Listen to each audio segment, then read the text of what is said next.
onde diz que ninguém é obrigado a fazer ou deixar de fazer alguma coisa, senão em virtude de lei. E isso é o que acontece pela necessidade do registro previsto lá no artigo 1245 da Lei 10.406 de 2002, com aquele procedimento do artigo 172 da Lei 6.015 de 73. Isso no caso dos bens imóveis, no caso dos bens imóveis, porque quando a transferência de domínio de bens móveis, o nome é outro, né? Qual é o nome? O nome é a tradição. A tradição está lá no artigo 1267, inciso 1º da Lei 10.406 de 2002. Artigo 1267, inciso 1º da Lei 10.406 de 2002.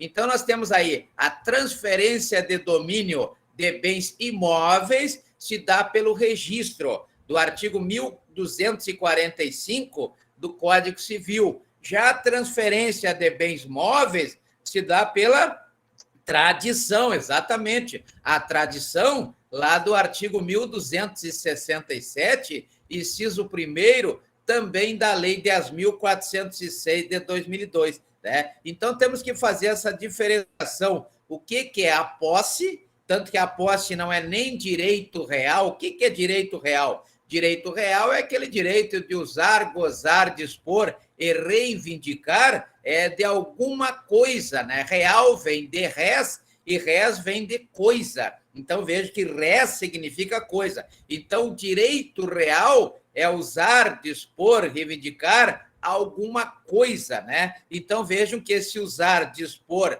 reivindicar algo de alguma coisa, trata-se de um direito real. E lá no artigo 1225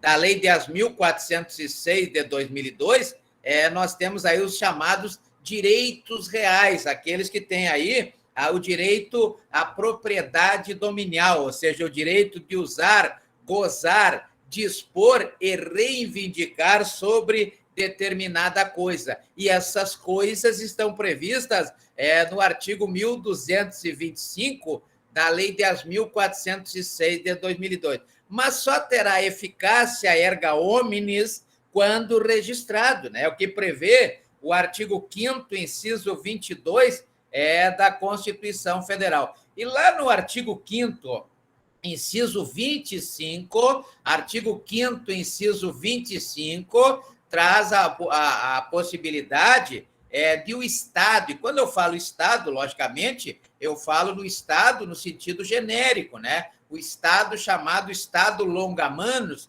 aonde existe aí a organização político-administrativa do artigo 18 da Constituição Federal, aonde essa administração pública, aqui no sentido amplo, ela é dividida em 3 esferas. Então, nós temos aí a esfera federal, a esfera estadual e a esfera municipal. Ou seja, há de se prestar atenção nas competências da administração pública federal, as competências da administração pública estadual e as competências da administração pública municipal, conforme prevêem os artigos 21, 22, 23 e 24, e ainda o artigo 30 da Constituição Federal. Então, eu creio que os senhores já devem ter lido aí esses artigos 21, 22, 23, 24 e o artigo 30 da Constituição Federal, que são os artigos que definem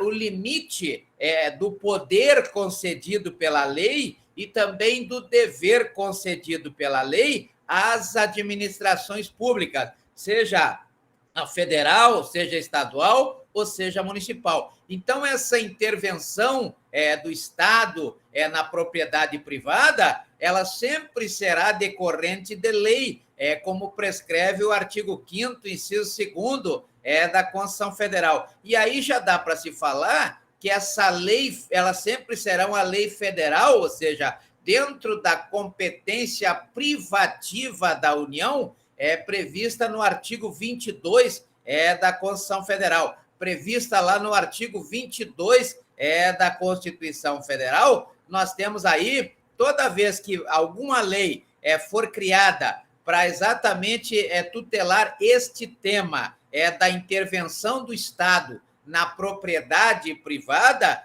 deverá ser uma lei federal, ou seja, uma lei de competência privativa da União. Em suma, os estados e os municípios não podem criar leis que gerem aí efeitos nessa intervenção estatal ou do Estado na propriedade privada. Então, somente a União que poderá legislar a respeito da propriedade privada, ou seja, da intervenção na propriedade privada em competência da propriedade privada. Então, só quem pode criar lei que verse sobre esse direito de usar, gozar, dispor e reivindicar de uma propriedade privada é a União, como prevê o artigo 22 da Constituição Federal, portanto, competência privativa da União, competência privativa na União. Muito bem,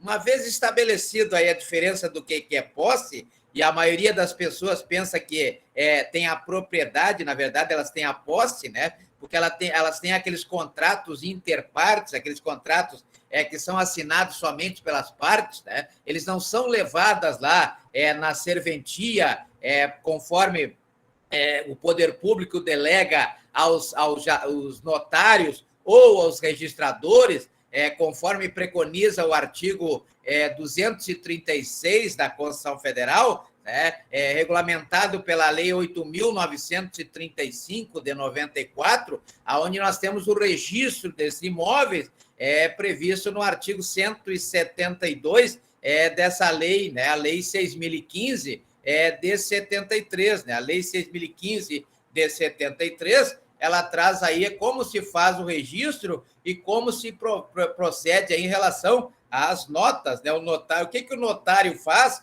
como prevê lá no artigo 6º da Lei 8.935 de 94. Então, o notário tem várias atribuições, várias competências que estão previstas na Lei 6.015 de 73. Lei 6.015 de 73. Uma vez que registrado lá no cartório, lá no registro de imóveis, aí sim nós teremos a propriedade, né? Porque você vai existir o registro no nome da pessoa e aí sim haverá, então, a propriedade, a real propriedade, com efeito erga omnes, como prevê o artigo 5º, inciso 22 da Constituição Federal, e mesmo assim ele não... Oi, diga, doutor. Eu tenho uma pergunta. Claro.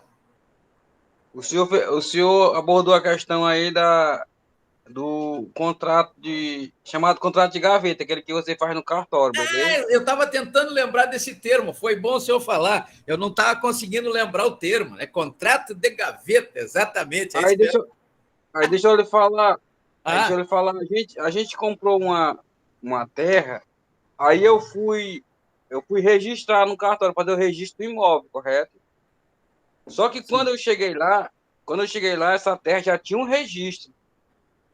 Aí já tinha um registro, aí é que entra a burocracia, porque eu tenho que pedir o desmembramento do registro, porque na época o cara comprou a terra toda, entendeu? Aí um registro só para toda a área, e eu comprei nós compramos só uma parte. A Lei 6766. Aí a pergunta vai aí, professor. E esse negócio dessa chamada matrícula-mãe, vai sempre existir essa matrícula, ou depois que desmembrar acaba? Não, a matrícula-mãe é a primeira matrícula, só que assim, ó, quando é que começou isso? Isso aí começou lá em 1533, né? Eu acho que ninguém aqui era nascido ainda, nem eu, na verdade.